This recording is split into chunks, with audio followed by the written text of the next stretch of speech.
Powered by the Montana Television Network. This is the 5:30 News on Q2, Montana's news leader.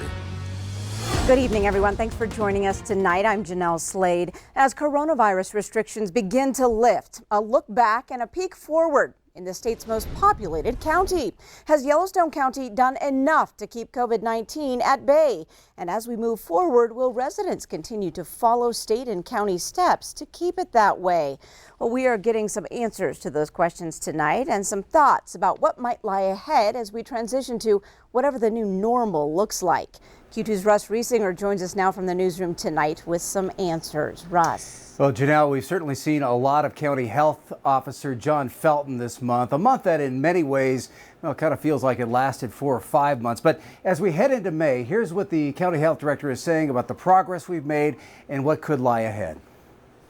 The cost of failure to follow these guidelines is catastrophic. Those are the things that make me concerned. No one has been more front and center in the COVID-19 battle here in Yellowstone County than County Health Officer John Felton.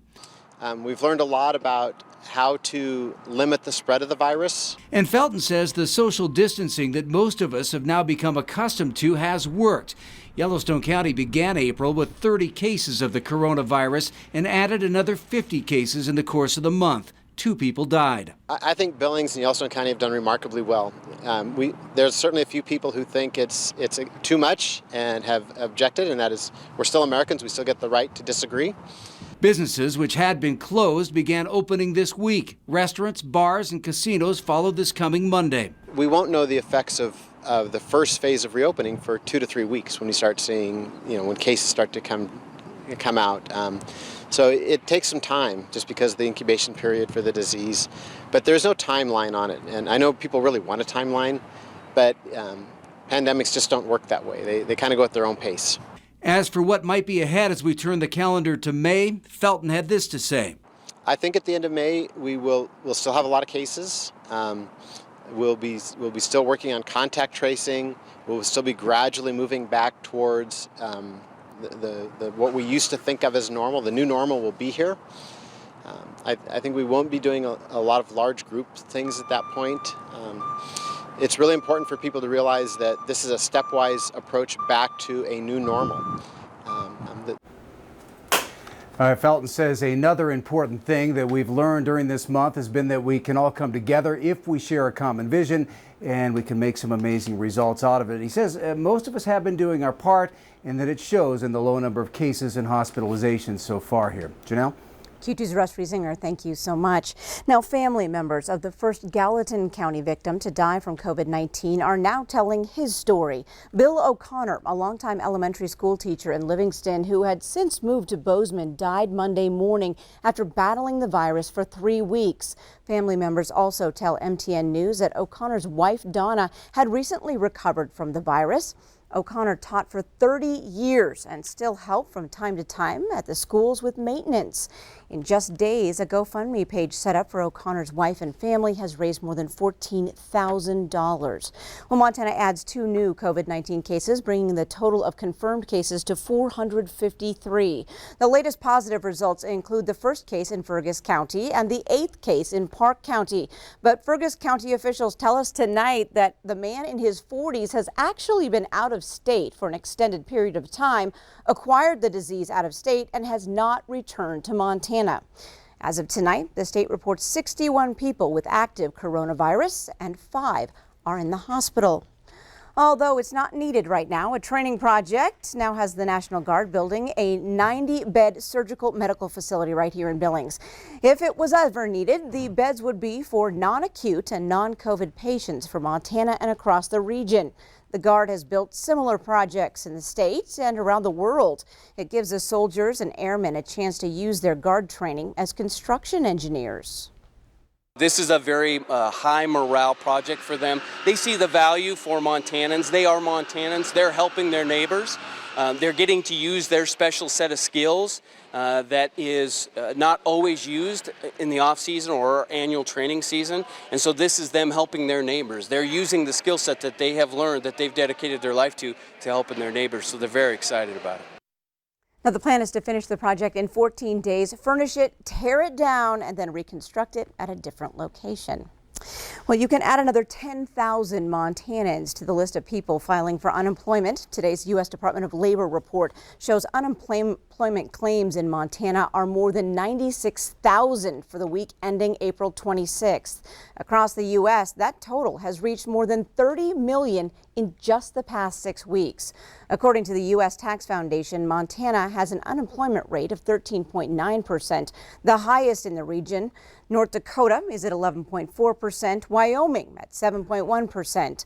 These numbers are in stark contrast to February, when the region's unemployment rate was around 3.5%. Now, next week's U.S. job report is expected to show the unemployment rate at 14%. That's the highest monthly rate since estimates during the Great Depression.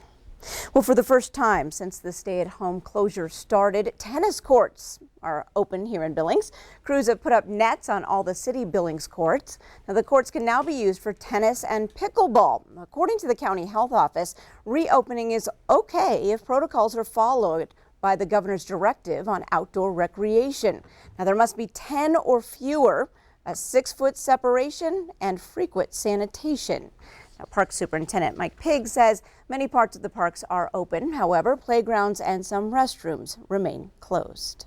Now, turning to Chief Forecaster Bob McGuire.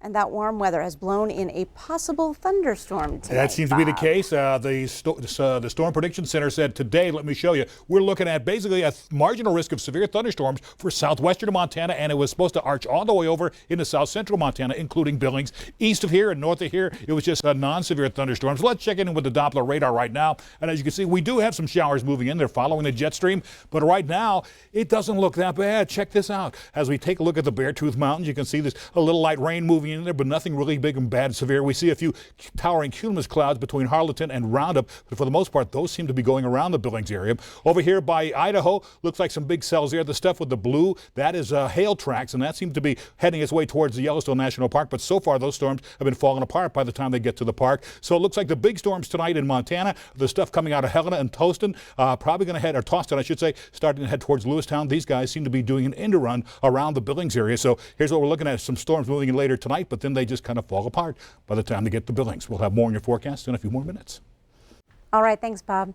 Well, Billings police are asking for your help tonight to identify a vehicle possibly involved in a Sunday night murder in South Billings. Take a close look at this video. Now, this small, light-colored single cab truck is a vehicle of interest in the shooting. The crime played out in the front yard of a home on the 100 block of South 31st Street just before 10 p.m. Now, the victim, 50-year-old Micah Myron, was shot in the front yard and died soon after at the hospital. Police say there were 2 people in the truck, and there was also a medium to large size light colored dog in the bed of the truck. If you have any information on this crime, please call BPD detectives at 657-8473, or if you'd like to stay anonymous, Crime Stoppers at 245-6660. And Billings Police Lieutenant Brendan Woolley tells us tonight detectives are still tracking leads in the Monday night shooting death of 24-year-old Brett Ness. Ness was found shot in the head in a driveway on the 20 block of Florine Lane near Central Park. Well, if you've been waiting to pull out your tent and enjoy the Montana outdoors for the past few weeks, wait no more. The big day is here. The magic day is tomorrow, May 1st, and that's the day that all of our fishing access site camping spots, state park camping spots open up, and everything that wouldn't normally be closed seasonally anyway. Some of our wildlife management areas, for instance, are closed seasonally until May 15th every year because that's winter range for elk and things like that. So as of May 1st, all of our fishing access site camping spots will open and state park camping spots. Gibson says the only exceptions are a couple of fishing access sites that are now undergoing construction, Bannock State Park and Smith River. Now, Gibson reminds us front offices will remain closed at this time, so people still need to buy their licenses and boat decals online. Well, it's been in the works for nearly 4 decades, but today the city of Anaconda is finally seeing some light at the end of the tunnel when it comes to the Superfund cleanup status. MTN's John Amy has the details. It's been a long time in the making, but Anaconda has reached a deal with the Atlantic Richfield Company to clean up a century's worth of smelter contamination from the city. It's huge. It's been a lot of work. It's 40 years coming. I wish this would have been approached 30 years ago. The deal will include more than $100 million worth of cleanup of arsenic and lead contamination from yards and attics in the city over the next 5 years. Our goal is to remove ourselves as a Superfund site. We want to clean it so we're on an equal level as other communities so we can develop and go forward. The agreement also provides Anaconda with about $29 million over the next 25 years. Our hope is if the money's used correctly, we'll be able to revitalize this economy and create the community that we all envision. It's on this property, in the shadow of the old Anaconda stack, where the city's going to decide to invest up to $10 million of revitalization money to build a Best Western hotel here. We want to be more of a tourist type attraction. We got a lot of great things to offer, but we don't have the living, hotel facilities to accommodate that. In Anaconda, John Amy, MTN News. Thanks so much, John. Ahead on tonight's 5:30 News, it's a three-man race, but is Greg Gianforte a shoo-in to win the Republican primary for governor? And in sports tonight, NBA owner Mark Cuban recently Zoomed with a history class in Fairfield. Scott shares his most entertaining answers with us. You're watching MTN News with Jeanelle Slade and Russ Riesinger. Storm Tracker weather with Bob McGuire. And sports with Scott Green. This is the 5:30 News on Q2, Montana's news leader.